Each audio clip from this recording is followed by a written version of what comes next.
So the last function which we are left with is triangular function. So you can see this is the definition of triangular function. A into triangular of t by tau is equals to a into 1 minus mod t by tau for mod t less than tau, and it is 0 for mod t greater than tau. If you can see, this is very much similar to rectangular function. What was rectangular function? A into rect of t by tau is equals to a for mod t less than tau by 2. This was the only difference. And yes, obviously amplitude also changes, and it is 0 for mod t greater than tau by 2. So what are the intervals? So mod t less than tau implies minus tau less than t less than tau.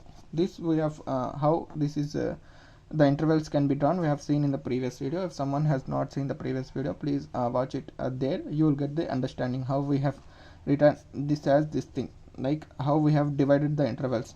So the signal will exist in between minus tau to tau. So when it is mod t is greater than tau, that is here and here, the values are becoming 0. So now what I will do is, this is for t greater than 0, right?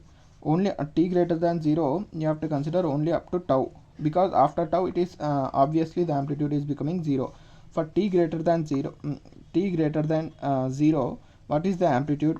The given thing is a into 1 minus, for t greater than 0 mod t will become t only, positive t divided by tau. So first of all, here I will substitute t is equals to 0. So t is equals to 0 is at this instant. At this instant, what is the magnitude? A into 1 minus 0 divided by tau. So what will this become? A into 1. This is a. At t is equals to 0, the magnitude is a. Okay. For t is equals to tau, if I substitute t is equals to tau, it is a into 1 minus tau by tau. So what will this become? A into 1 minus 1. It is 0. So at t is equals to tau, the magnitude is 0. In between t is equals to 0 and t is equals to tau, if you substitute the values, it will become like this. So here you can connect this. This is the graph for t greater than 0 of this triangular function. Again, if you can draw the graph of this one for t less than 0, what is the what do you get the magnitude or amplitude? A into 1 minus mod t is minus t for t less than 0, minus t divided by tau. So that is nothing but a into 1 plus t by tau, right? At t is equals to 0, again the magnitude will become, or the amplitude become, a into 1 plus 0. So at t is equals to 0 also it is a. At t is equals to minus tau, that is at this instant, what is the value of this one? At t is equals to minus tau, a into 1 plus of minus t minus tau divided by tau. Again this will become a into 1 minus 1. This is 0. At t is equals to minus tau, the amplitude will become 0. In between, again it will be like this, the amplitude will be changing like this. If you connect this, this will become like a triangular function. What is the area of this triangle? Area is equals to half into base into height, right? This is the area of triangle. Half into, what is the base?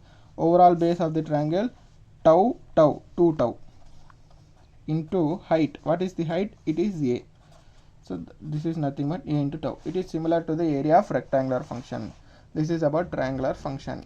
So these are the total standard signals or functions which we needed to cover. And one more thing, guys, see, so far we have discussed all the standard signals in terms of continuous time, right? We have discussed only in terms of t. We also need to discuss these standard signals in terms of n, that is discrete time. Also we will have the same signals as in the starting only. We have seen that signals are classified into two types, those are continuous and discrete. So when you are having the standard signals in continuous time, you will also be having the same signals in discrete time also. So we need to discuss about these signals. We need to see these signals in discrete time also, but I am not going to teach you the entire signals again in the discrete time, because it will take a lot of time. That is nothing but a waste of time, because the entire concept is similar. Just you have to substitute n in place of t. What is the difference between t and t? T and n, t can have any value, whereas n will have only integer values. That is why I will tell you only 2 or 3 functions in terms of discrete time domain. The other functions you have to make notes of the other functions in your own way. you have to refer those functions like signum. If you want signum function, you have to substitute signum of n for n greater than 0, n is equals to 0. In this way you have to make the graph of your own, and you have to make the nodes of your own. Okay, I'll only discuss very few standard signals in discrete domain. The others you have to work on your own. That will be homework of yours. Okay, then thank you for watching. We'll catch you up in the next video.